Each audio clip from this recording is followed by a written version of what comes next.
नमस्कार, आप सभी का स्वागत है हमारे यूट्यूब चैनल एक कहानी पर। दोस्तों, आज की कहानी है बहू के हाथ में बरकत नहीं है। आज तो रचना काफी थक चुकी थी।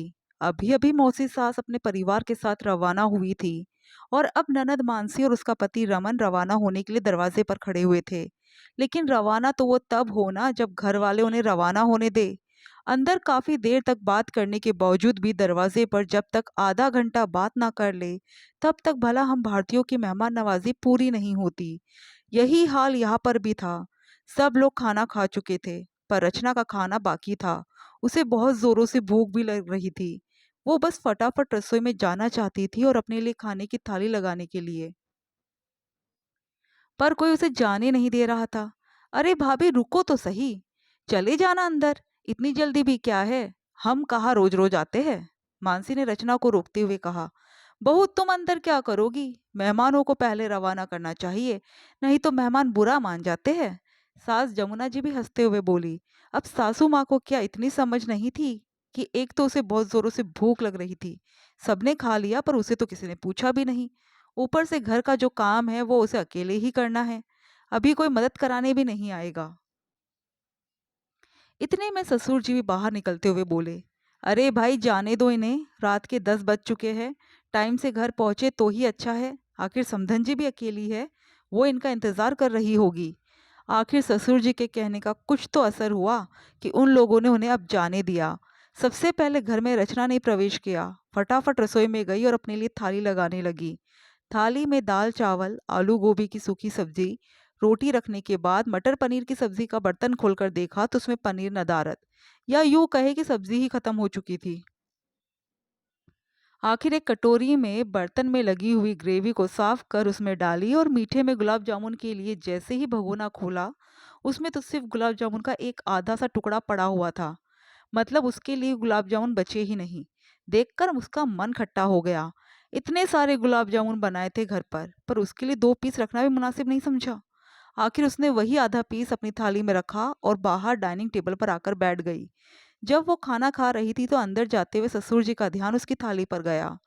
थाली में मिठाई न देखकर उन्होंने पूछा, बहू, तुम मीठा लेकर नहीं आई? तुम्हें तो गुलाब जामुन पसंद है ना? जी पापा जी, गुलाब जामुन मुझे बहुत पसंद है, पर वो बचे ही नहीं। अरे, पर गुलाब जामुन के लिए मावा तो ढंग से लाया था मैं, फिर कम कैसे पड़ गए? ससुर जी हैरान होते हुए बोले। अब क्या करे, हर किसी के हाथ में बरकत तो होती नहीं। कुछ लोग ऐसे होते हैं जिन्हें अन्नपूर्णा का दर्जा दिया जाता है, वो थोड़े में ही बरकत कर देते हैं। और कुछ ऐसे होते हैं जो भरे हुए में से भी खाली कर दे। तुम्हारी बहू के हाथ में बरकत तो है नहीं, इसकी बनाई हुई हर चीज में कुछ ना कुछ कमी पड़ जाती है। अब देखो ना, खुद के लिए ही कुछ नहीं बचा। सासू माँ ने पीछे से ताना मारा और अपने कमरे में जाने के लिए मुड़ गई। रचना के हाथ खाना खाते खाते रुक गए।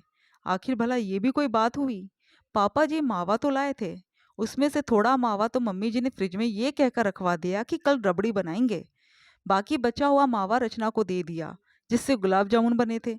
पर मम्मी जी ने भी शेख ही बगाड़ते हुए गुलाब जामुन पैक करके अपनी बहन और बेटी के ससुराल भेज दिए। अरे, 1-2 पीस रख लेती तो क्या बिगड़ जाता? तभी रचना ने कहा, पर मम्मी जी, गुलाब जामुन तो आपने दीदी और मौसी के लिए पैक करके दे दिए। ये सुनते ही ससुर जी ने जमुना जी की तरफ हैरानी से देखा। अपने पति को अपनी तरफ हैरानी से देखते हुए देखकर जमुना जी बोली, अरे 1-2 पीस ही तो पैक किए थे, और वो भी सिर्फ मानसी को। मेरी बहन के लिए तो बचे ही नहीं, भला इतने थे भी जो बच जाए।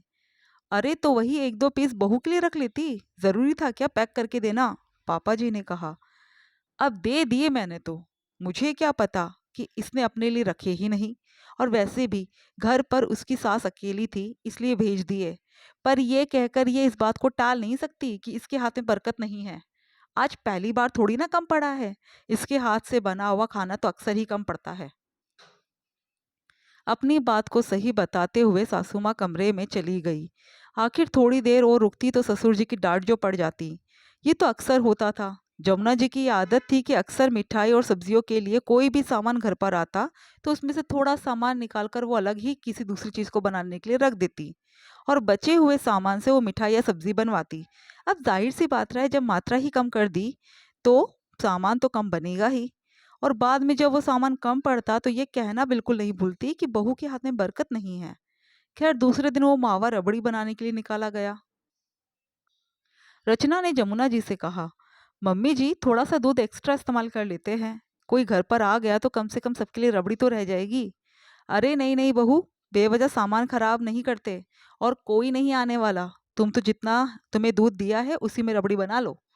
आखिर जमुना जी की बात मानकर रचना ने मावे को दूध में उठाकर उसकी रबड़ी बनाई। जब खाने के साथ उसने रबड़ी परोसी तो ससुर जी ने कहा, अरे वाह, आज तो रबड़ी बहुत ही अच्छी बनाई है। क्या मावा डाला है इसमें? और नहीं तो क्या, मावा डालकर ही बनाई है, जमुना जी ने कहा। पर मावा लाया कौन? मेरे अलावा तो कोई घर से बाहर जाता नहीं है सब लेने के लिए। ससुर जी ने हैरानी से उनकी तरफ देखते हुए कहा, दिमाग हो तो सब कुछ होता है। कल गुलाब जामुन के लिए जो मावा लाए थे ना, उसमें से थोड़ा सा निकाल के रख लिया था। सारा मावा यूं ही खराब करने के लिए थोड़ी ना था। आखिर घर में बरकत यूं ही नहीं होती। वाह रे तुम्हारा दिमाग, बहू के लिए एक पीस गुलाब जामुन तक नहीं बचा और तुमने मावा संभाल के रखा रबड़ी के लिए। इसे बरकत नहीं बेवकूफ़ी कहते हैं। ज- रहने दो जी, आपको क्या पता, जानकी जी तुनकते हुए बोली। तभी मामा ससुर का भी घर पर आना हो गया।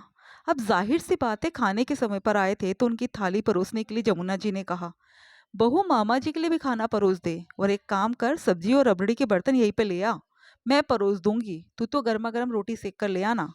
आखिर रचना ने ऐसा ही किया। जमुना जी भी सबको खाना परोसते हुए उनके साथ खाना खाने बैठ गई। आखिरकार वही हुआ जो होता था, बर्तन में रबड़ी खत्म हो गई। रचना के लिए तो बची ही नहीं। जब रचना खाना खाने बैठी तो उसने जब रबड़ी का बर्तन खोलकर देखा तो उसमें रबड़ी बची ही नहीं थी। उसने सासू माँ की तरफ देखा और कहा, इसीलिए तो मैंने कहा था मम्मी जी कि थोड़ा ज्यादा दूध इस्तेमाल कर लेते हैं, अगर कोई आ गया तो कम से कम सबके लिए रह तो जाएगी। ये सुनकर जमुना जी ने कहा, अब बहू मैं भी क्या कर सकती हूँ, तेरे हाथ में बरकत है नहीं। तू जो भी चीज़ बनाती है उसमें हमेशा कमी रह जाती है, और वो तेरे लिए ही नहीं बचती। सुनकर रचना को बुरा लगा, पर उसने कुछ कहा नहीं। उठकर रसोई में गई और एक कटोरी लेकर बाहर आई। जमुना जी ने देखा उस कटोरी में रबड़ी रखी हुई थी। ये क्या बहू, तूने मुझे बताए बगैर अपने लिए पहले ही रबड़ी निकाल कर रख ली? ये तो गलत बात है। भला घर की बहू को ये सब शोभा देता है? मम्मी जी, उस घर की बहू को ये सब शोभा देता है जहाँ बहू के लिए कुछ भी नहीं रखा जाता, और अंत में यही कहा जाता है कि बहू के हाथ में तो बरकत ही नहीं है। मैंने डिसाइड कर लिया है कि आइंदा कोई भी चीज़ बनेगी तो या तो मैं अपने लिए पहले ही निकाल कर रख लूँगी, या फिर मैं पहले ही खाना खा लूँगी। और वैसे भी कल आपने ही तो कहा था कि मैं अपने लिए निकाल कर नहीं रखती। रचना ने कहा, तो अपनी मनमानी करेगी? इसके अलावा वो कर भी क्या सकती है? तुमने ही तो मजबूर किया है उसे ये सब करने के लिए। या तो तुम सुधर जाओ, या फिर वो जो कर रही है वो सही है। जब खाना उसे बनाना है, काम उसे करना है, तो रसोई की जिम्मेदारी भी उसे ही दे दो। क्यों बेवजह सामान में से आधा सामान निकाल कर रख लेती हो, और फिर बरकत की उम्मीद भी बहू से करती हो? आखिर ससुर जी ने कहा तो जमुना जी इसके आगे कुछ कह नहीं पाई।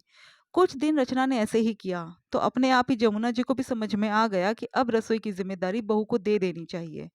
दोस्तों, आपको कहानी कैसी लगी कमेंट करके ज़रूर बताइएगा, और हमारे चैनल को सब्सक्राइब ज़रूर कीजिएगा। Thank you.